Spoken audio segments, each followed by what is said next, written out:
Now, to the one who works, wages are not credited as a gift, but as an obligation. Paul is explaining. However, to the one who does not work, but trusts God, who justifies the ungodly. Now, Paul is telling us that that thing has nothing to do with children. The blessing of Abraham is a mystery that was hidden, that Paul now was unveiling to us. Are we together? That what you call the blessing of Abraham is a mystery that acts out how to be justified by faith. To the one who does not work but trusts God, who justifies the ungodly, listen, their faith is credited as righteousness. Verse 6.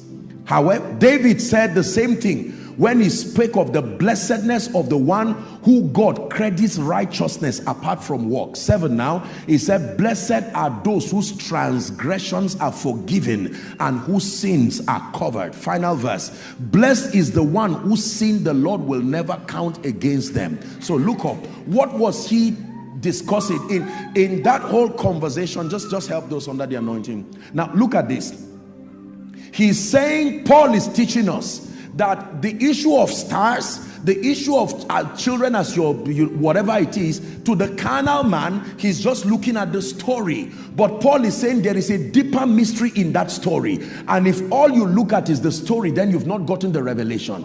That out of that story, the mystery is justification by faith. How a man will believe God over something your ability cannot produce, and that the moment you believe God, it is credited to you. That was the formula that was used to impart salvation.